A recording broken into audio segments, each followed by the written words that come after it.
Hello there, beautiful ones. Gemma here, checking in. I'm going to share something with you today that I touched on in my last live video and that I've spoken about quite a few times actually in various posts that I've done. And this video that I want to share with you today, I've had it ready to go since, well, for a long time actually, but for about the last 5 days or something, there's been a big call to post this, but I haven't because I've been preparing for my online facilitator training, and so I just wanted to stay focused with that. But now our first call is complete. Here I am and sharing some wisdom with you that may resonate or it may not. And if it doesn't, please just throw it in the trash. Only ever take on board what you know yourself and feel to be true for you. That's always a disclaimer. And I just want to say too that, of course, I'm not a medical professional in any way. I know I don't really need to say this here, but all as I can do is just share some aspects with you from my own experience and things that I've been through that may help.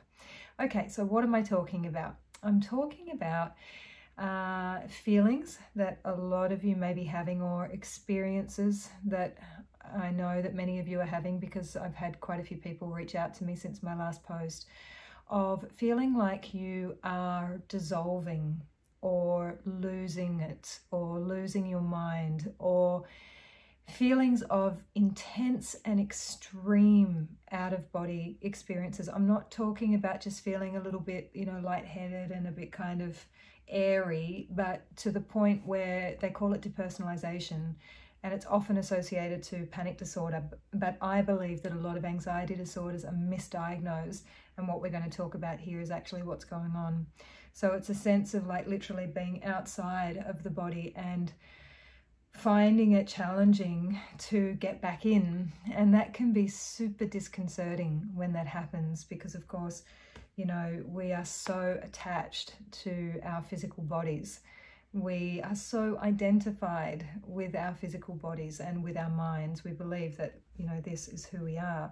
So when we have these experiences of detaching, the spirit actually detaching from the body and being able to see ourselves, or perhaps, I had it once, and why am I sharing this with you? Ask me how I know, because this is something that I've been experiencing since 2012, and it can be really inconvenient when this comes, because you don't actually know when it's going to hit. It can be just while you're alone in the comfort of your own home, but it can also be while you're out and about, perhaps even in social situations or at work or whatever. And I remember that one of the triggers for me, I've just jumped a bit, sorry, but I remember that one of the big triggers for me was having conversations, particularly kind of intense or deep, really deep conversations in low lighting. And there was something about the low lighting and the intensity of the conversation that all of a sudden I would be out. But I'll talk to you a little bit more about that in a sec.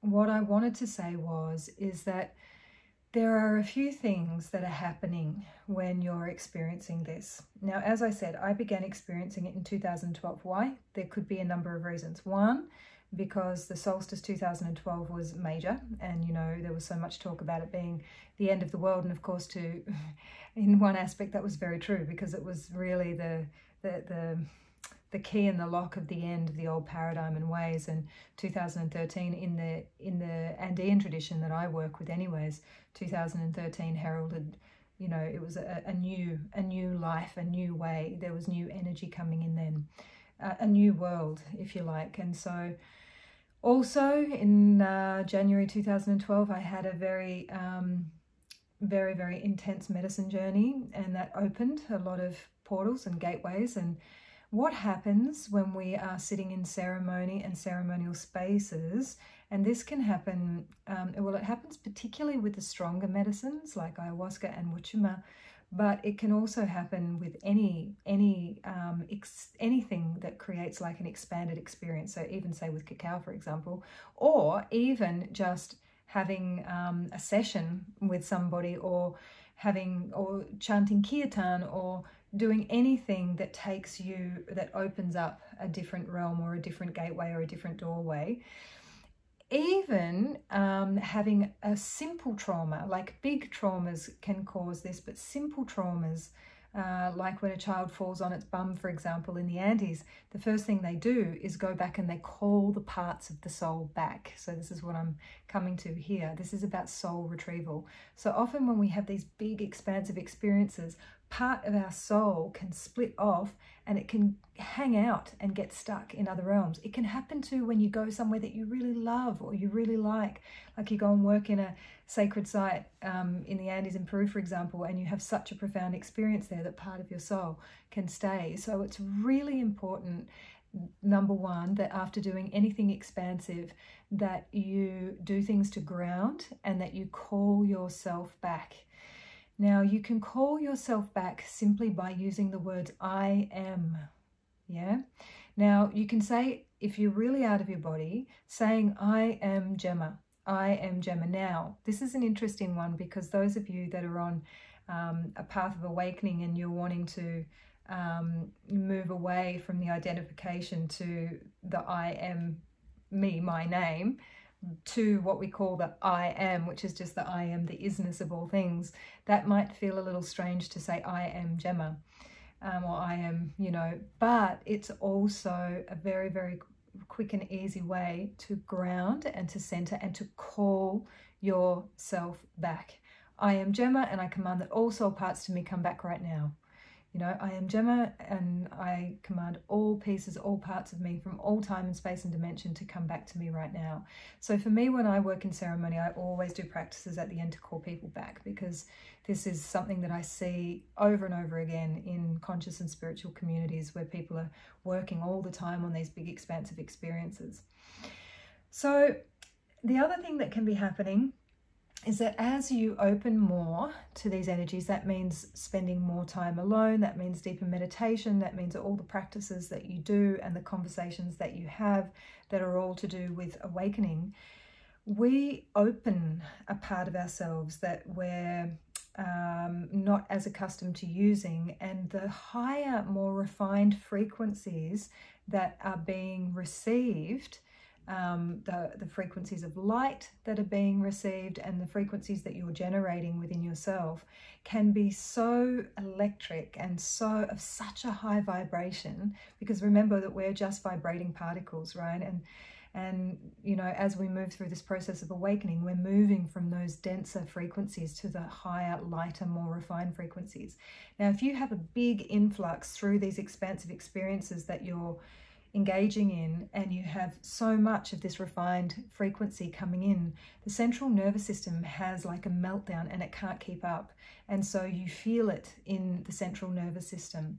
So it's really important to do things to nourish and to nurture your central nervous system. Acupuncture is amazing, especially if you have an acupuncturist who understands how to turn your circuits on and how to turn them down, because you don't want to stop receiving those codes and frequencies, but sometimes we just need to turn the volume, turn the dial down a little bit so that they can anchor and that they can integrate.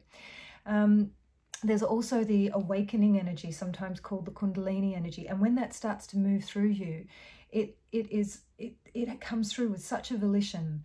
And often when we have physical pains in the body and we think that it's something physical, it's actually as this energy has been awakened at the base of the spine and it starts to move its way up. And when it hits areas where there's blockages, it will go to work at unblocking that area. And so that can manifest in different aches and pains in the body. And then when it starts to get up to the crown and the third eye region, it can create nausea, like a dizziness and a vertigo, sometimes accompanied by nausea and this feeling of dissolution. Often after I have these experiences, I will feel an intense crown tingling. Some of you may have experienced that. And for me, as I said, it was really big in 2012, but I had a bit of a reprieve from it for a while, because working shamanically, always understanding how to call the energy back. But I noticed a flip last year in about April, May, and it started coming big time. And for me, anytime I go into any work where I'm working with expansive experiences, I go like that, very, very quick. So we have to adjust the way that we're working now and the things that we're doing. The veils are very, very, very thin on the planet at the moment. And it's very easy also for us to be tapping into the collective consciousness of this whole planet, because we are all one. We have our own personal energy bubbles, but we're hooked in to the energetic internet of the entire planet. Now, if there's collective anxiety and collective fear, particularly the fear of death, right, that is happening collectively, then we can be antennas for that.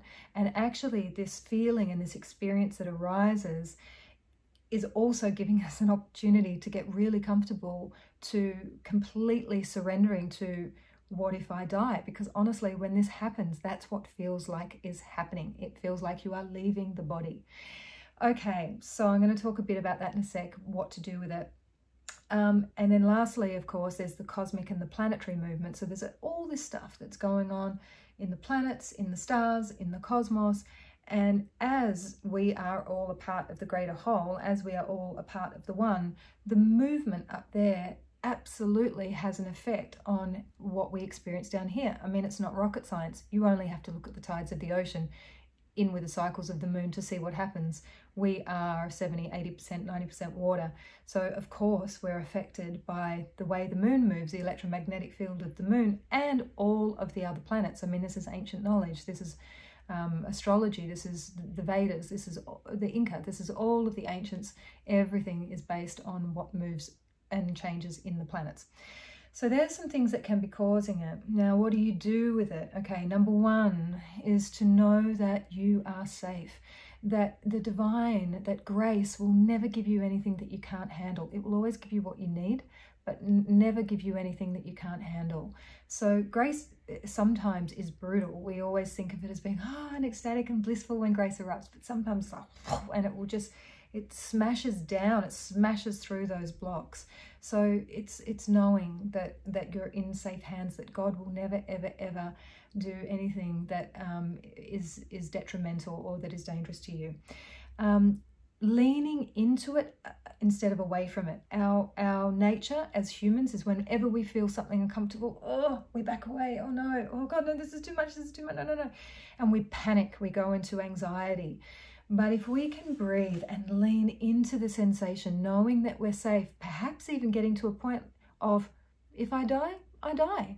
I know that sounds big, but can you imagine how free you would be if we liberated the fear of death? That's what's running this planet right now, is everyone is so afraid of dying that they're not actually living. So leaning into it because you're safe. Breathe audibly. So using like the Ujjayi breath, the sound of the ocean, or breathing audibly so that you can feel the breath entering your being. Squeezing your perineum and the pelvic floor muscles as you breathe.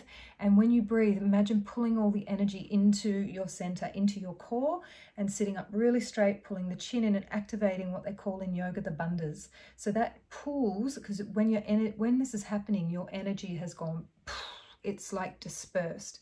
So you're pulling your energy back into the center. Wiggling your toes just to feel your grounded feet on the earth. Taking your fingers and tapping on the sternum here will bring you back into your body and back into your heart. And just this action alone is so incredibly calming on the central nervous system. Essential oils, grounding oils like cedarwood, rosemary, calming oils like lavender, peppermint to pull you back in your body, but especially grounding essential oils are really good. Magnesium salt baths. Put a ton of Epsom salt into a warm bath and submerge yourself into it. It's the quickest way to clear your energy field, and it's the quickest way to bring yourself back into your body. Get into nature, take your shoes off, feel your feet on the earth, stamp a couple of times and call yourself back. I am Gemma, I am Gemma, yeah?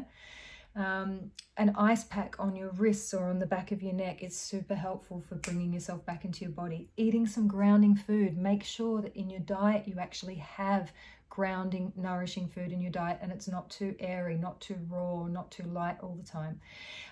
Pulling back from over-processing, not trying to figure everything out all the time, not going into spiritual dialogue about every single thing that you do, making sure that you have people that are really grounded in your life so that you can be as airy and as light and spiritual as you want, but you've always got somebody that's grounding you and bringing you back to center, and having some normal and real conversations about things. Drink a glass of wine, you know, like do earthly things to anchor yourself and your body, because while it's awesome to have these expanded experiences, and while the goal is to be, you know, well, not out of the body, but to drop the critical mind, which keeps us in the judgments, the criticisms, the fear, all of that sort of stuff. When that critical mind is dropping away, the mind attacks. It will throw up all sorts of shit.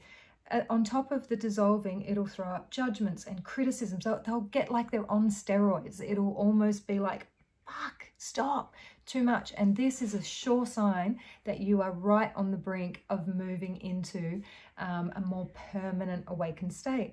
But when this happens, we're not used to feeling like that. I had a Swami once that told me that if you meditated too much, and he was speaking from experience, that you'll look at the tree and you'll become the tree. You'll think you are, because we are everything, and everything is us. That's the truth. That's the way that it is.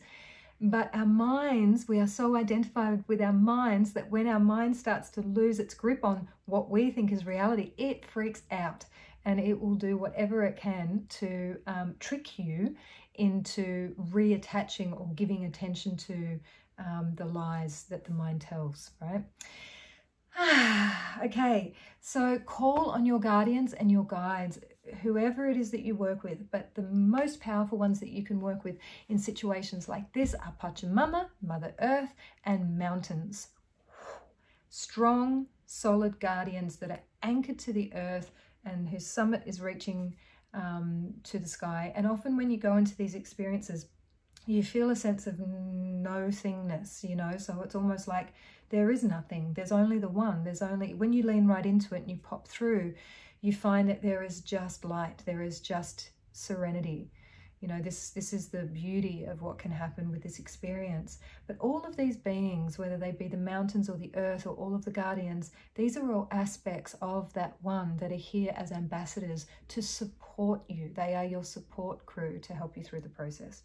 So what do you need to do long term? You need more rest, because as the central nervous system is integrating all of this stuff, if you don't get enough rest and enough sleep in particular, you will burn out your adrenals. And this happens to a lot of light workers. I'm going to do another post on that, on adrenal burnout and exhaustion. Ask me how I know. You'll burn out your adrenals, and you need to become more resilient to these energies and give the central nervous system a time that it needs to catch up to integrating these energies. Don't do too many things at once. If you're someone, again, ask me how I know, who's like over here and you're making your smoothie or your coffee or whatever, and then you've got the phone and you're answering things here, and then maybe you've got the laptop open and you, oh, nightmare. Doing too many things at once. Pull it back, like pull back what you're doing, one thing at a time. And not too much time online, especially on social media, because that vortex will make you spin, and you might even feel it sometimes when you're on social media. You know, Facebook for me, like I get on and I feel sick in the stomach. I start to spin. I can't do Facebook anymore. That's why you don't see me there. I'm just on Instagram. I know it's owned by Facebook, but it has a different feeling to me for some reason. As I said, be careful of having too many like really intense, prolonged spiritual conversations, so serious and focused, and that you lose the lightness, and you know, it all becomes about up here, and you forget that why we're actually here is to anchor these energies in the body. We're here to be in the body. We're here to be in service to our cosmic mother, our cosmic father, to Pachamama and to her children. So we need to be anchored and grounded to be able to do that, right? Okay, and of course, you know, on a purely physical level, watch how many stimulants you're having, because that will fry the nervous system out and your adrenals out even more. And perhaps you look at some taking some supplementation like B1 that will support healthy adrenals. There's so much more that I can talk about on the adrenals, and I will in another post, and this has gone way longer than it was meant to, but hopefully that helps. Know that you are not losing your mind. I have a little running joke with my friends that if they ever come in and see me in that state, not to think that I need to be taken to a doctor or anything like that, that it's a perfectly normal part of awakening. And at the end of the day, what's the worst that can happen? You don't get to go to the farmers markets for a few hours on a Saturday because you're sitting on the couch dribbling on yourself. But it can kind of be a little bit like that sometimes. You know, the process of awakening isn't always a pretty one, but trust that you are loved, you are supported, and you are not alone, because there are many out there that are experiencing this strangeness. And there are many out there that are learning to work with it and move into it and realizing that through, when you lean into that abyss, and I always say that this feeling, if anyone's ever worked with ayahuasca, when you drink the medicine and the medicine kicks in and she's just about to take you and you know there is no turning back. You are on for the ride, yes or yes. And if you surrender, it will be beautiful. And if you fight, it will be terrible. It's the same kind of thing. So see if you can let yourself fall into that abyss. And you might just find, and one of my favorite comments, you hear me saying it a lot, as Terence McKenna says, that you just fall on a bed of feathers. Okay, beautiful ones. Hope it helps. Sorry for the long video. Talk to you soon.